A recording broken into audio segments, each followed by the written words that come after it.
로마서 1장 14절과 15절 적절히 말씀드리겠습니다.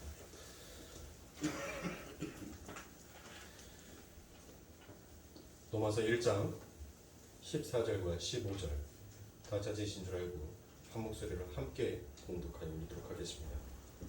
헬라인이나 양아니 지혜 있는 자 어리석은 자에게 다 내가 빚진 자라. 그러므로 나는 할 수 있는 대로 로마에 있는 너희에게도 복음 전하기를 원하노라. 아멘. 자, 두 증인의 죽음이다라는 말씀의 제목을 가지고 함께 은혜를 나누도록 하겠습니다. 그래서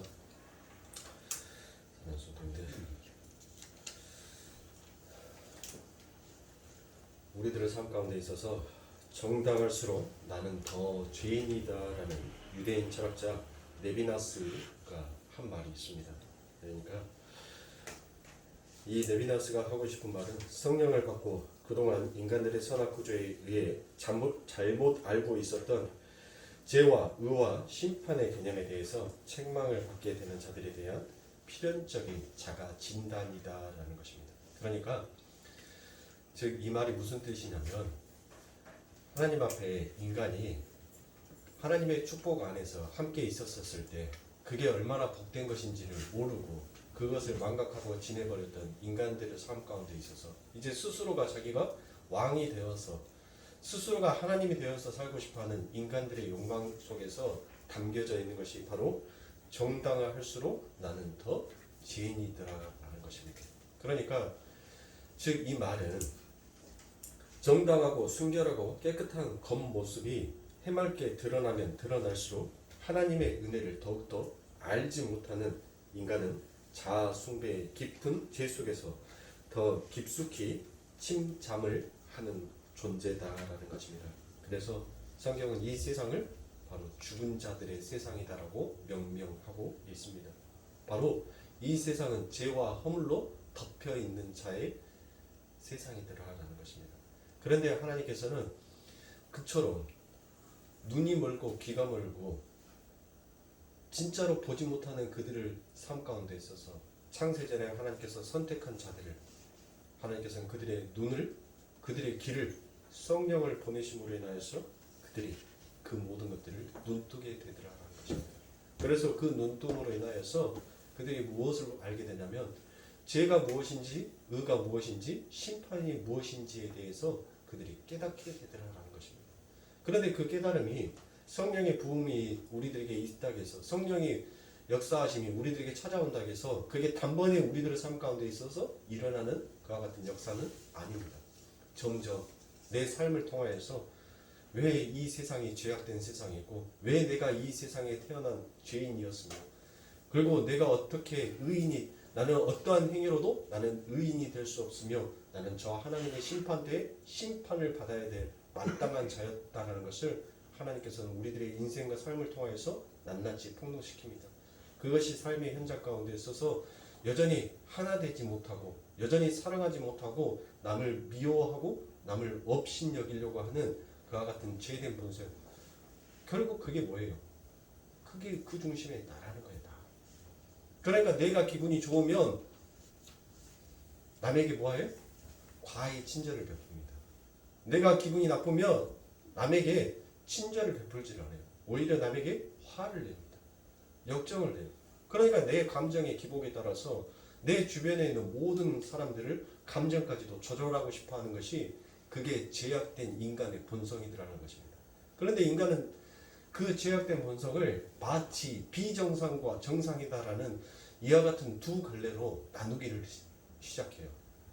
그러니까 오직 하나님에 의해서 눈뜬 자만 이 세상이 얼마나 그와 같은 힘의 원리 속에서 살아가면서 절대 하나 되지 못하고 하나 될 수 없는 세상인지를 하나님께서는 연실 보여주고 있는 것입니다. 그래서 파울로 코엘로 베로니카가 죽기로 결심하다라는 그와 같은 소설이 있습니다. 그 소설에 보면 이와 같은 내용이 담겨져 있습니다.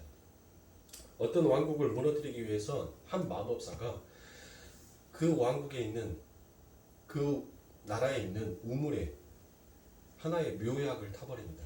그런데 그 우물에서 물을 마시는 그 묘약이 터져 있는 그 물을 마시는 사람들은 전부 다 뭐 하게 되냐면 미쳐버리게 돼요. 미치게 됩니다. 그런데 그 다음날 어느 날 백성들이 거기에 가서 그 우물에 가서 그 물을 전부 다 마십니다. 그리고 난 다음에 그 물을 마시니까 사람들이 뭐 한다고 그랬어요? 미친다고 했죠? 다들 미쳐 있었어요. 그런데 그 나라의 왕만 미치지 않았습니다. 왜 미치지 않았냐면 그 왕국 안에 왕들만 그 왕국 안에 쓰는 우물이 따로 있었기 때문이에요. 그러니까 이 마법사가 그 황궁에 있는 그 우물에다가는 묘약을 집어넣지를 않았어요. 넣을 수가 없었습니다. 그곳에. 자, 그래서 왕이 칙령을 내려요. 백성들의 안위와 건강이 걱정이 되어서 칙령을 내립니다. 더 이상 그 백성들이 저 사람을 미치게 만드는 우물을 먹지 못하게끔 그 우물을 폐쇄하고 그 우물을 덮어버리라고 얘기를 합니다. 그런데 이미 그 우물을 먹고 미쳐버린 자들은 그 왕의 칙령의 말을 순수히 따르거나 복종할 수가 없습니다. 그리고 오히려 되려 그들은 뭐라고 말을 하냐면 왕이 미쳤다라고 얘기를 합니다. 우리는 지극히 정상이고 저 왕이 미쳐서 우리가 마셔야 될 저 물을 먹지 못하게끔 하고 있다라고 생각을 합니다. 그러고 난 다음에 그것으로 인하여서 백성들이 정상적인 왕을 비정상적인 왕을 더 이상 왕의 자리에 둘 수 없다라고 해서 그들이 화야의 시위를 벌입니다. 그래서 우여곡절 끝에 드디어 왕이 그 왕자의 자리를 떠나기로 결심을 해요. 울면서. 그런데 그 왕비가 그 왕에게 와가지고 이와 같은 말을 합니다. 왕이요, 당신도 저 백성들이 마셨던 그 우물을 마시면 저들과 똑같은 자가 되니까 당신의 그 왕의 자리를 영원히 지킬 수 있을 것 아닙니까? 라는 그와 같은 말을 합니다. 왕이 그 이야기를 듣고 어떻습니까? 그 우물에 가서 그 물을 마셔요. 그리고 난 다음에 똑같이 그 사람들과 그 백성들과 똑같이 미친 자가 되어버립니다. 그렇게 미친 자가 되어서 자기의 왕위를 영원히 종속할 수가 있었어요. 자, 그와 같은 책의 내용 속에서 드디어 베로니카라는 그 소설의 주인공이 등장합니다. 그 소설의 주인공은 젊은 여자예요. 그런데 그 젊은 여자는 세상에 대한 권태감과 세상에 대한 우울감으로 인하여서 자기가 자살을 시도를 합니다. 그렇게 여러 번 자살을 시도를 했는데 그 자살을 시도는 결국 전부 다 숲으로 돌아가고 말아요. 전부 다 실패하고 맙니다. 그래서 자꾸 자살을 시도하려고 하는 그 베로니카를 세상의 사람들은 그가 미쳤다라고 생각을 하고 그를 빌레트라는 정신병원에 가둬버립니다. 그리고 난 다음에 그 수면제를 자살을 시도하기 위해서 다량의 수면제를 복용하고 인해서 그의 장기들은 모두 전부 다 손상을 받았어요. 그 손상된 장기들로 인하여서 결국 그는 이제 일주일밖에 살 수 없는 시한부의 인생을 맞이하게 됩니다. 자기가 그토록 죽고 싶었던 그 죽음 앞에서는 죽지 못하고 이제 진짜로 죽음의 앞에 당도하게 된 거예요. 묵묵히 그 죽음을 맞이하면서 이 베로니카가 바로 빌레트라는 그 정신병원 안에서 한 사람을 만납니다. 그 사람이 누구냐면 제드카라는 사람이에요. 그 제드카가 말을 합니다. 너는 미치지 아니하였다라고 얘기를 합니다. 그리고 난 다음에 이 베로니카에게 다시 이야기를 합니다. 과연 미친 것이 무엇이 미친 것이냐. 이 빌레트라는 이 정신병원에 갇혀있는 우리가 이 병원 안에 갇혀있는 우리가 미친 자냐 아니면 이 병원 밖, 이 울타리 밖에 넘어가 있는 저 사람들이 미친 자냐라고 묻습니다. 이 베로니카는 이 제카가 지금 말하는 그 말이 무엇인지를 얼른 알고 세상에 저 우물을 마신 자가 미친 자지라고 얘기를 합니다. 그렇다면 제드카가 뭐라고 말을 하냐면 그렇다면 그 우물을 마셔서 미쳐있는 자가 우리를 봤었을 때 미친 자라고 했다면 나는 그처럼 저 우물을 마시지 아니하고 비정상적인 미친 자가 되어서 나는 이 땅을 살 것이다 라고 얘기를 합니다. 자, 여러분들 이 얘기 속에서는 지금 파울로는 우리들에게 무슨 얘기를 하냐면 과연 이 세상에서 어떤 자가 미쳐 있는 자라는 거예요. 누가 미친 자 같습니까? 여러분들이 생각했을 때는 그 한 마법사가 그 우물 안에 묘약을 타서 그 물을 마셔버리고 미쳐버린 그 사람들이 미친 사람입니까? 아니면 수도 없이 죽음을 맞이하고 자살을 시도하면서 그 자살이 실패가 되어 그 정신병원에 갇혀있는 자가 미친 자입니까? 누가 과연 미친 자예요? 그러니까 이 파울로 고엘료는 끊임없이 그 책에서 누가 과연 미친 자냐라는 것을 얘기를 하고 있는 것입니다. 그런데 여러분들 이 말씀 속에서 세상의 사람들은 여전히 뭐를 향해서 가고 있어요? 자기의 존재성, 자기의 주체성, 자기의 가치관, 자기가 가지고 있는 세상관을 여전히 지키고 싶어 해서 그들은 미친 자가 되어 있는 자고, 이들은 그와 같은 세상이 너무나도 더럽고 그와 같은 세상의 원리가 너무 싫어서 그냥 이 세상을 후련히 빨리 떠나고 싶어 해서 그는 이 세상의 것이 더럽다라고 생각을 해서 그는 빨리 떠나고 싶어하는 그와 같은 미친 자가 있다는 것입니다. 그런데 이 벨리트라는 이 정신병원에 갇혀져 있는 이들이 그 세상의 미친 물을 먹지 아니하고 진짜 정상적인, 진짜 살아있는, 진짜 갇혀있는 자, 그들이 바로 누구다는 것이? 그들이 바로 성도다는 것입니다. 그러니까 세상은 우리를 향하여서 전부 다 뭐라고 해요? 미친 자라고 해요. 그러나 우리의 눈으로 세상을 바라봤을 때는 세상이 미친 자인 것입니다. 우물 안에 개구리라는 말이 있잖아요. 여러분들 우물 안에 개구리가 어디에서 나온 말인 줄 아십니까? 우물 속에 개구리가 갇혀 있어서 우물 안에 개구리? 그럼 뭐가 우물 안에 개구리예요? 여러분들은 다 우물 안에 개구리예요. 전부 다 우물을 가지고 있다니까요. 여러분들의 눈, 여러분들 안에 갇혀져 있는 그 눈동자, 시커먼 동자가 결국 꼭 우물 속에 갇혀져 있는 그와 같은 개구리 상과 똑같다는 거예요. 그러니까 내 눈, 내 이 검은 이 렌즈가 본 것만 그게 진짜다라고 여기고 그 본 것만이 세상의 전부다라고 여기는 거, 그게 우물 속에 갇혀져 있는 나예요. 나라는 모습이에요. 나라는 상을 그와 같이 표현하는 것입니다. 그러니까 우리는 이 세상 가운데 있어서 마치 하나님의 말씀, 성령의 이끌림을 받기 전까지는 뭐한 자로 살아가냐면 카메라에 초점이 맞춰지지 아니하는 자, 그와 같은 자로 우리는 이 세상을 살아갔는데, 드디어 성령이, 하나님의 말씀이 우리에게 부어지게 되자 그 흐릿한 카메라의 렌즈의 초점이 이제는 또렷하게 맞추어져서 그 눈을 통하여서, 그 카메라 렌즈를 통하여서 세상의 상, 보여지는 물체를 이제 정확하게 식별하는 자가 되더라라는 것입니다. 자, 사랑하는 손해입니다. 바로 세상은 이처럼 정상과 비정상으로 갈라놔요. 그래서 항상 이 세상의 원리는 전자를 뭐 해야 합니까? 이 전자에 있는 사람들이 후자에 있는 사람들을 너희들은 비정상이야 라고 얘기를 합니다. 후자에 있는 사람들은 자기들이 정상이다라고 생각을 하고 전자에 있는 사람들을 뭐다라고 얘기를 해요? 비정상이다라고 얘기를 합니다. 결국 여러분들 전자든 후자든 정상과 비정상으로 나누어서 서로가 서로를 죽이게 되면 여러분들 아무도 존재할 수 없는 허상의 존재가 바로 인간이더라라는 것입니다. 그래서 모든 인간들은 그 정상이 무엇인지, 그리고 그 정상의 무리 속에서 쫓겨나지 않으려고 자기의 인생의 모든 것을 걸고 있는 것입니다.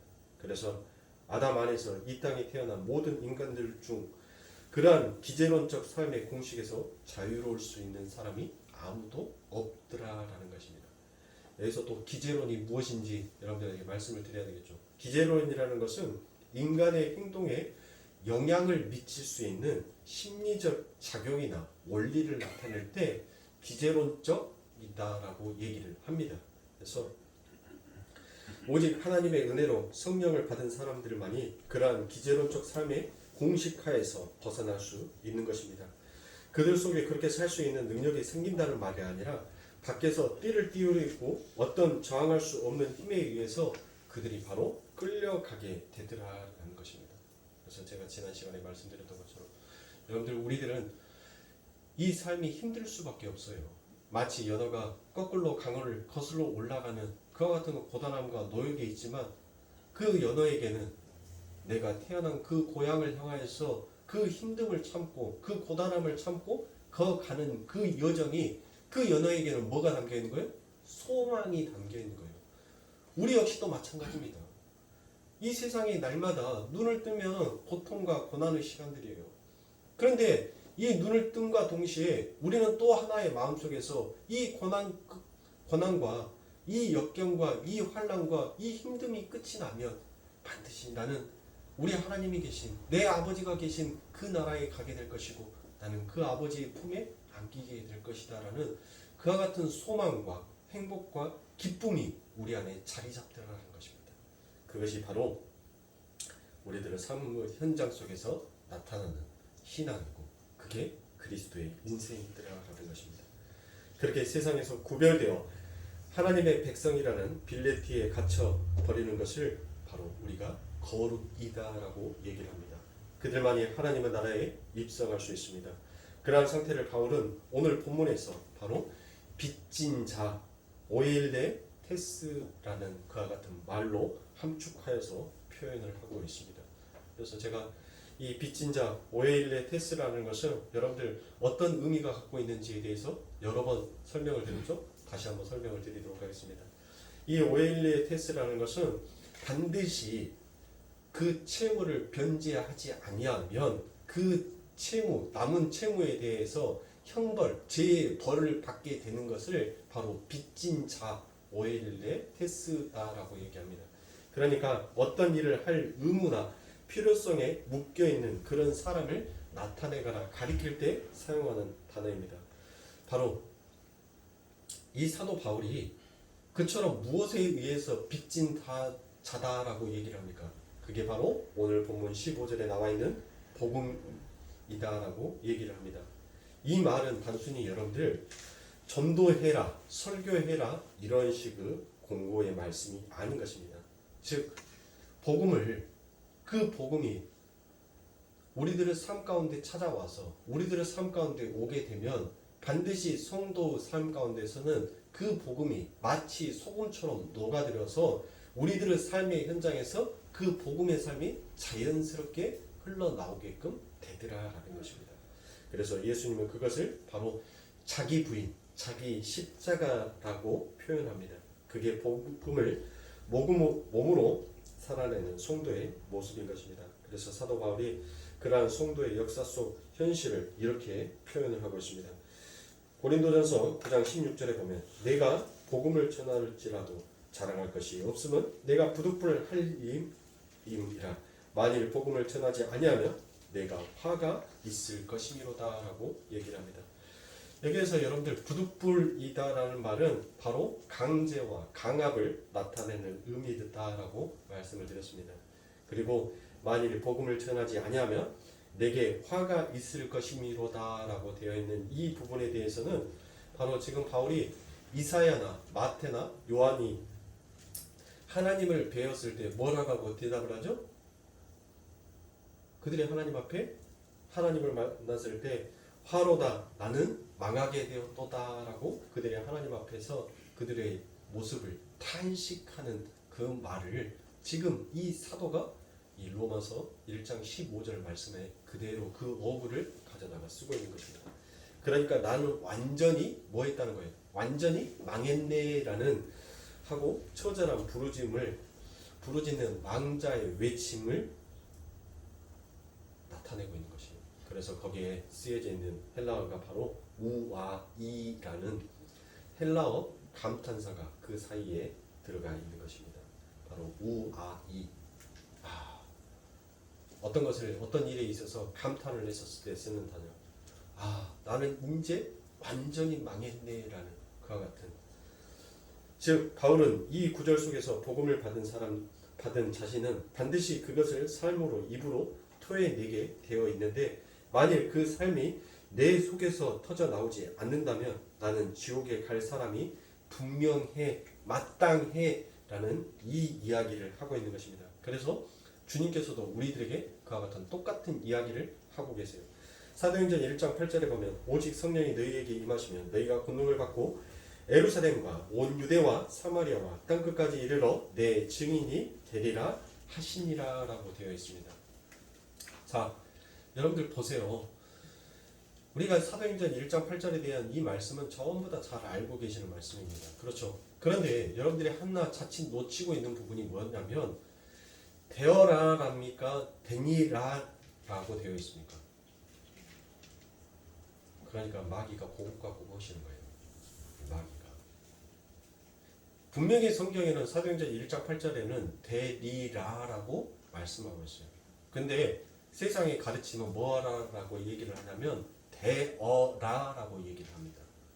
자, 되어라라고 얘기를 하는 것은 바로 지금 하나님께서 우리들에게 명령하신 이 말씀을 우리가 지키면 이렇게 행하면 우리가 하나님의 제자, 아버지 하나님의 백성이 될 수 있다라는 조건이 되어버리지만 되리라라는 말씀은 너희가 이 말씀을 지키면 바로 누가 주님이 너희를 내 백성으로 내 자녀로 내 제자로 되게끔 만들어 주시겠다는 거예요. 그러니까 이 복음의 이 믿음의 행위를 누가 해 주신 거예요? 되어라는 인간의 입장에서 인본주의 입장에서 출발하는 되어라고 되니라라는 것은 신본주의 입장에서 내가 반드시 너희들을 이 복음 가운데에서 이와 같은 자로 만들어 내 제자를 만들어 놓겠다라는 그와 같은 의미인 거예요. 그러니까 여러분들 이 어구 하나가 이렇게 인본주의냐 신본주의냐 이와 같은 의미로 크게 나누어지는 거예요. 그러니까 세상의 가르침은 자꾸 뭐라고 하는 거예요? 뭘 요구하는 거예요. 율법에 대해서 요구. 되어라. 네가 해라. 뭘 할 수 있어요, 여러분들? 할 수 없는 거예요. 그래서 바로 이 말은 증인이 되게 하시는 주체가 제자들이 아니라 바로 예수님이다라는 이와 같은 말이 됩니다. 그럼 이것은 하나님의 명령이 아니라 바로 우리들에게 내려지는 약속인 것입니다.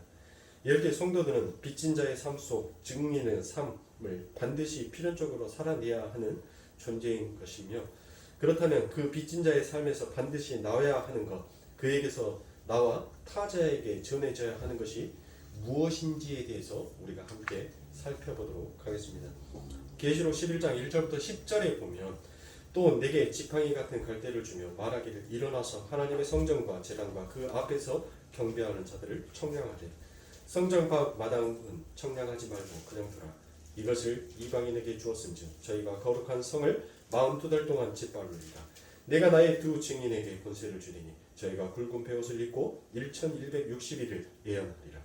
이는 이 땅에서 주 앞에서 섰는 두 감람나무와 두 촉대니 만일 누구든지 저희를 해하고자 한즉 저희 입에서 불이 나서 그 원수를 소멸할지니 누구든지 해하려 하면 반드시 이와 같이 죽임을 당하리라.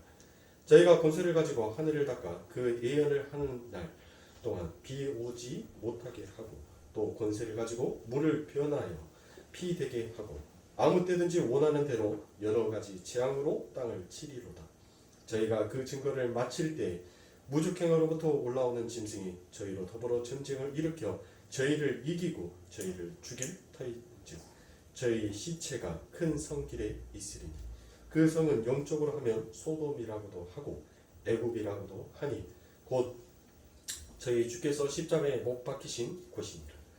백성들과 족속과 방언과 나라 중에서 사람들이 그 시체를 사흘 반 동안을 묵도하였며 무덤에 장사하지 못하게 하리로다. 이 두 선지자가 땅에 거하는 자들을 괴롭게 한 고로 땅에 거하는 자들이 저희의 죽음을 즐거워하고 기뻐하여 서로 예물을 보내리라 하더라라고 되어 있습니다. 자, 여기에서 여러분들 두 증인이 나오죠. 이 두 증인이라는 것은 바로 유대 율법에 의해서 증인이 될 수 있는 정족수를 나타내는 것입니다. 그러니까 혼자 보내서는 증인이 될 수 있어요, 없어요? 없다는 거예요. 그래서 항상 둘을 보내는 것입니다. 예수님께서도 그 제자들을 파견할 때 몇씩 보내요? 둘씩 보내죠. 둘씩 짝지어서 보내는 것은 바로 유대의 율법 하에서 바로 그 종족수를 나타내는 최소한의 숫자인 것입니다. 그래서 이 두 증인은 주 앞에서 섰는 두 감람나무와 두 촛대다라고 얘기를 하고 있습니다. 자, 이 두 감람나무와 촛대는 여러분들 어디에서 나오는 말씀이 있지요? 바로 그게 어디입니까? 스가랴 4장에 가면 바로 그 5절이 그대로 나와 있습니다. 자, 스가랴 4장에 보면 촛대와 두 감람나무가 나오는데 그 두 감람나무는 당시 성전을 재건하고 있었던 대제사장 누구를 가리키는 거예요? 여호수아와 그 다음에 또 누구? 스룹바벨을 나타내는 것이지요. 그래서 스가랴서 4장 3절과 11절과 14절의 말씀을 제가 이어서 여러분들에게 읽어드리도록 하겠습니다. 그 등대 곁에 두 감람나무가 있는데 하나는 그 주발 우편에 있고 하나는 그 좌편에 있나이다 하고 내가 그에게 물어 가로되 등대 좌우에 두 감람나무는 무슨 뜻이니까 하고 가로되 이는 기름을 발리운 자 둘이니 곧 세상의 주 앞에 모셔 섰는 자리라 하더라라고 되어 있습니다. 그러니까 지금 이 사도 요한이 바로 이 어절을 이용하여서 바로 계시록 10장을 기록하여 놓고 있는 것입니다. 그런데 여러분들 이 스가랴서 4장에 보면 성전을 재건하고 있는 그 두 증인에게 뭐를 끼얹어요? 다대마에 우리가 뭐 뿌린다고요? 재 뿌린다는 말을 하죠.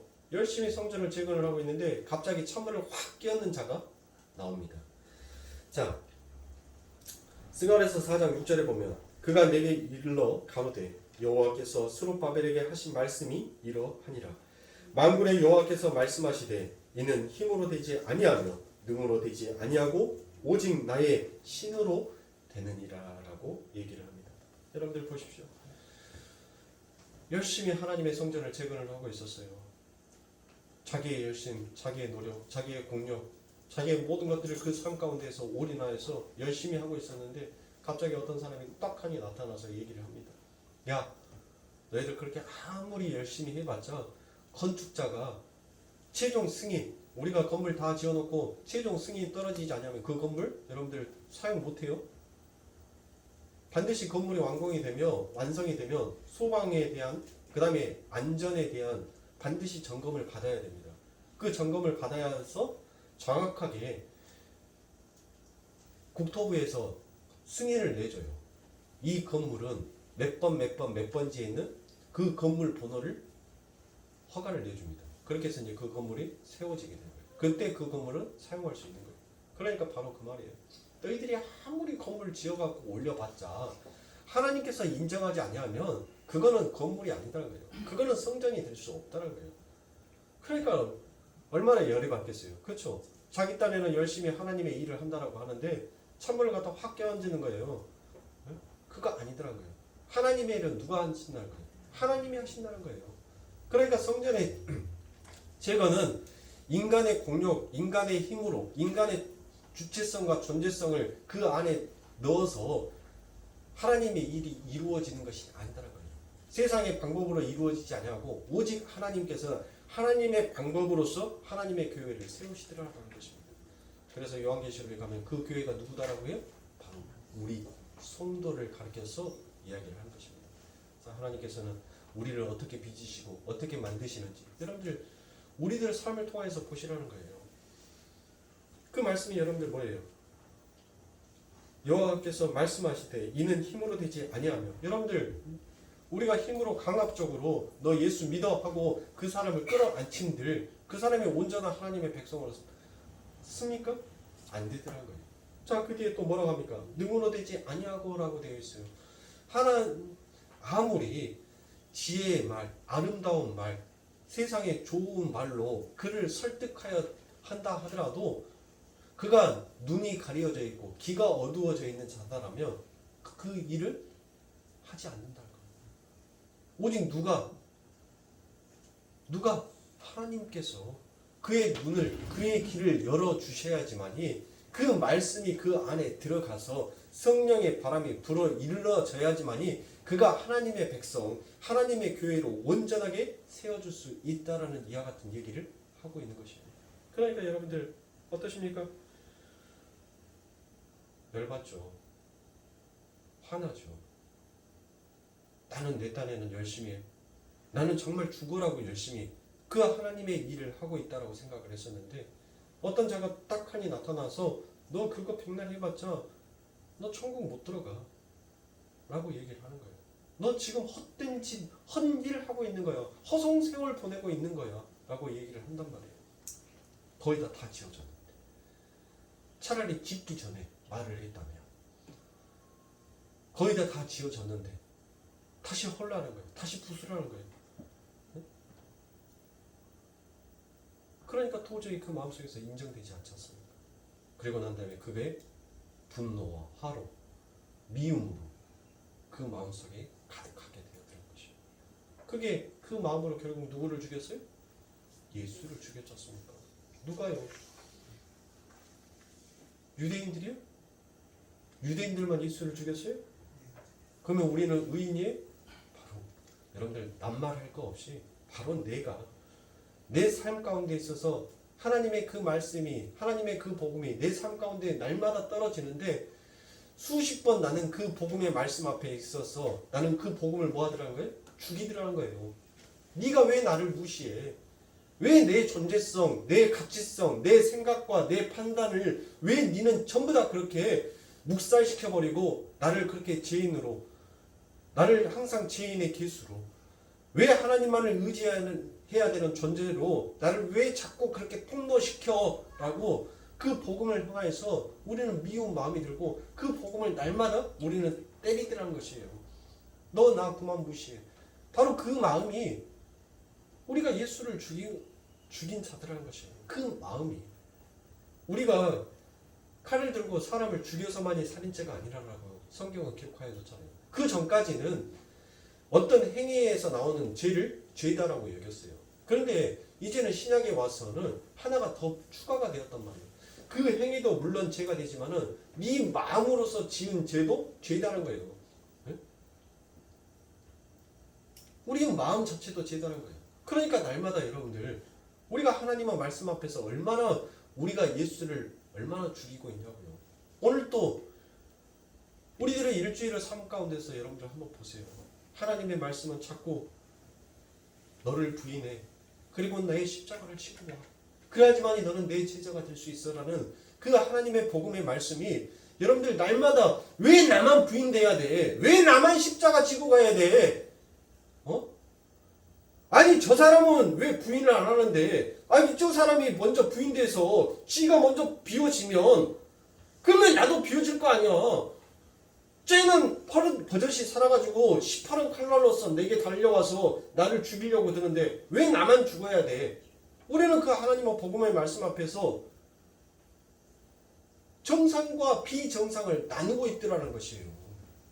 그 하나님의 말씀 앞에서 뭐가 정상이고 뭐가 비정상인지를 알지도 못하는 자들이 그 정상과 비정상을 자꾸 하나님의 말씀 앞에서 나누고 있더라는 거예요. 그래서 날마다 그 말씀 앞에서 하나님을 죽이고 있더라는 것입니다. 그래서 나는 죄인인 거예요. 마음으로 그 하나님의 복음의 말씀을 날마다 내가 죽이고 있으니까 그래서 나는 죄인인 거예요. 그래서 우리는 하나님의 그 은혜가 하나님은 그 은혜의 장중이 하나님은 그 긍휼이 내 삶 가운데 날마다 필요한 거예요. 그래서 우리가 하나님의 이름을 부르짖는 것입니다. 여러분들 보세요. 그렇게 하나님의 말씀, 그 하나님의 말씀이 싫어서 진짜 내 마음대로 살아보겠다라고 하나님의 말씀을 뒷전으로 밀어놓고 있는데도 여러분들은 마음속에서 그 하나님을 놓지 못하고 찾고 찾고 싶어하는 그 마음은 도대체 뭐냔 말이에요. 네? 복음은 싫어요. 하나님의 말씀이 싫단 말이에요. 그렇게 살면 나는 이 세상에서 손해를 보고 나는 이 세상에서 바보가 되는 거고 나는 이 세상 가운데 있어서 미친 자가 되는데 그래서 나는 그 복음이 싫은데 내 한편의 마음속에서는 그 하나님을 향하는 그 처절한 사랑은 과연 도대체 뭐냐는 거예요. 그러니까 복음은 내가 일하는 게 아니라는 거예요. 내 밖에서 띠띠우는 자가 나를 그렇게 끌고 가니까 나는 그 복음이 싫은데, 나는 세상이 정상이다라고 말하는 그 정상의 무리 안에 들어가고 싶은데 자꾸 그 띠띠우는 자가 나를 그 무리 속에서 끄집어 내트란 것이에요. 너 거기 들어가면 죽어. 넌 나와. 그렇게 얘기하더라는 것입니다. 그래서 계시록 11장 1차적으로 우리 성도 내면에서 일어나는 정쟁의 양상을 기록하고 있는 것입니다. 그렇게 진리에 의해서 정복당하고 부정당하는 삶을 살면서 결국 이 세상에서 인간으로서 최소한의 가능성과 가치마저 차압을 당하는 그러한 성도의 삶이 바로 예수님만이 길이요 진리요 생명이다라는 복음을 전하게 되는 삶을 살더라는 것입니다. 즉 예수 그리스도를 은혜에 의존하는 필연성을 채우라고 그것을 몸으로 입으로 전함으로 해서 빛을 청산하는 삶을 살게 되는 것입니다. 그걸 두 증인의 이야기가 시작이 되는 계시록 10장이 아주 선명하게 우리들에게 그림으로 그려지고 있는 것입니다. 그래서 계시록 10장 8절부터 11절의 말씀에 보면 하늘에서 나서 내게 들리던 음성이 또 내게 말하여 가로되 내가 가서 바다와 땅을 밟고 섰는 천사의 손에 편 놓은 책을 가지라 하기로 내가 천사에게 나아가 작은 책을 달라 한즉 천사가 가로되 갖다 먹어 버리라 내 배에는 쓰나 내 입에는 꿀같이 달리라 하거늘 내가 천사의 손에서 작은 책을 갖다 먹어버리니 내 입에는 꿀같이 타나 먹은 후에 내 배에서는 쓰게 되더라 라고 되어 있습니다. 자 여러분들 계시록 10장 8절과 11절에 두 증인이 여기에서 무엇을 먹습니다. 그렇죠? 뭘 먹죠? 작은 책을 먹습니다. 그런데 그 책이 입에서는 단데 배에서는 뭐 한다라고요? 쓰다라고 얘기되어 있죠. 자, 그 말은 그들이 받아먹은 말씀이 뱃속에 들어가서 소화가 되기 시작하면 밖으로 나가게 될 때 바로 쓰디쓴 일로 화로 나오게 되더라라는 것입니다. 그러니까 그 말씀의 주체는 내가 너희 하나님이 되고 너는 나의 백성이 나의 아들이 될 것인데 그것은 정말 좋아 죽겠는데 삶의 체류를 될 때는 그게 바로 쓰디쓴 약처럼 우리들의 삶 가운데 고통으로 나오게끔 되어 있더라라는 것입니다. 그래서 그럼 그 책 속에서 무엇이 기록이 되어 있기에 이처럼 바꾸어 나오게 된다라는 것입니까? 바로 에스겔서 2장 8절부터 10절에 보면 인자야 내가 내게 이르는 말을 듣고 그 패역한 족속같이 패역하지 말고 내 입을 벌리고 내가 내게 주는 것을 먹으라 하시기로 내가 보니 한 손이 나를 향하여 펼치고 그 손에 두루마리 책이 있더라. 그가 그것을 내 앞에 펼치니 그 안팎에 글이 있는데 애가와 애곡과 재앙의 말이 기록되었더라 라고 되어 있습니다. 자 여러분들 보세요. 그 주인이 받아먹은 그 책에 무엇이 기록이 되어 있더라고요? 애가와 애곡과 재앙의 말이 기록이 되어 있다라고 되어 있습니다. 바로 그게 무슨 말입니까? 한마디로 자기 주체성과 존재성을 우상 삼아서 살고 싶어하는 세상아 너희들은 이제 다 죽었다라는 그와 같은 외침이 되는 것이고 그래서 우리들의 신앙의 생활에 바로 애가와 애곡과 재앙의 삶이 두 증인의 삶 속에서 여전히 나타나게 되더라라는 것입니다. 사랑하는 성도님들 여러분들에게 펼쳐지는 이 일주일의 삶 가운데 있어서 또 여러분들은 어떠한 소망도 우리들에게 함께 우리들의 가슴 안에서 일어나기도 하지만은 그 소망 가운데 그 소망이 더욱더 내 삶 가운데 굳어지게 하기 위해서는 반드시 우리들의 삶 가운데 애가와 애곡과 재앙이 우리들의 삶에 들이오게 되더라라는 것입니다. 그러니까 하나님의 제자, 하나님의 백성으로 삶을 산다는 것은 그 하나님의 말씀은 꿀송이처럼 달아서 내 삶을, 내 살을, 나를 살찌우지만 그 살찌워진 나의 자아, 그 말씀이 내 안에 들어와서 그 더러움을 바깥으로 반드시 뭐 하게끔 되어 있다는 거예요? 배출하게끔, 바깥으로 토해내게끔 되어 있다는 것이에요. 근데 그것을 토해내기까지 뭐 한다는 거예요? 그게 바로 우리들의 삶 가운데 있어서 애가와 애곡과 재앙의 말처럼 우리들의 삶에 터져 나오더라는 것입니다. 사랑하는 성도님들, 다음 시간에 제가 더 이어서 여러분들에게 말씀을 드리겠지만, 일주일 동안 여러분들의 삶 가운데 있어서 우리 하나님의 여러분들의 삶을 어떻게 만지시고 어떻게 함께 이루어 가시는지를 여러분들 항상 느끼셔야 돼요. 아멘. 사랑하는 성도님들, 이 세상은 자꾸 비대면을 만나지 말라라고 얘기를 합니다. 가족 간에도 만나지 말라, 친구 간에도 만나지 말라, 직장의 동료들과도 만나지 말라라고 자꾸 세상은 우리들을 비대면으로 그렇게 만들어요. 근데 그것이 뭐다라고 얘기를 해? 세상은 정상이다라고 얘기를 합니다. 여러분들, 이 남한 밑으로 또 다른 휴전선이 안 그려져 있어요. 우리는 지금 남과 북으로 나누어져 있는 분단 국가이지 이 남한에서 또 다른 38선이 만들어져 있지 않다니까요. 그런데 세상의 사람들은 이 하나의 질병을 가지고 또 다른 38선을 만들어놔서 서로가 서로를 만나는 것에 대해서 거부감을 만들게끔 해요. 잘못된 거예요, 여러분들.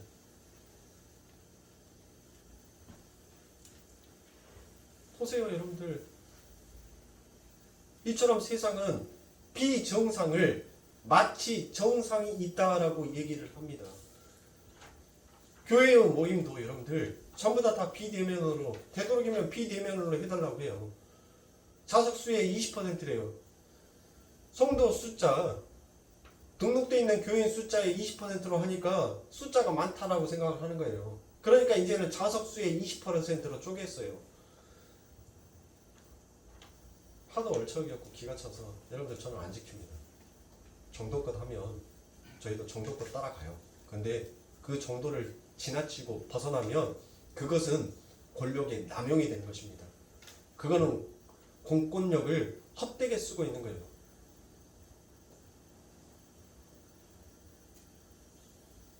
여러분들, 두 사람 모이면 코로나 안 걸리고 세 사람 모이면은 그때부터 코로나 걸립니까? 혼자 있으면 코로나 안 걸리고 둘이 있으면 코로나 걸립니까? 전부 다 세상에 그 미친 물을 먹고 다 미쳐 있어요. 그것이 옳다라고 얘기를 하고 있어요. 그런데 우리까지도 그 미친 물을 함께 마시면서 미친 세상과 동조하면 되겠습니까, 여러분들? 우리는 그와 같은 미친 자가 아니에요. 너희들 정신 똑바로 차려! 그렇게 해갖고는 진짜로 너희들 진짜 죽어. 코로나가 여러분들 어떻게 만들어졌습니까? 인간이 불로장생을 해보겠다고, 영원히 살아보겠다라고 만들어놓은 그 바이러스에 의해서 결국은 인간이 잠식되어서 죽고 있어요. 잘 살아보겠다고, 오래 살아보겠다라고 하는 짓이 결국 인간을 죽이는 행위를 하고 있더라라는 것입니다. 그런데 여러분들 보세요.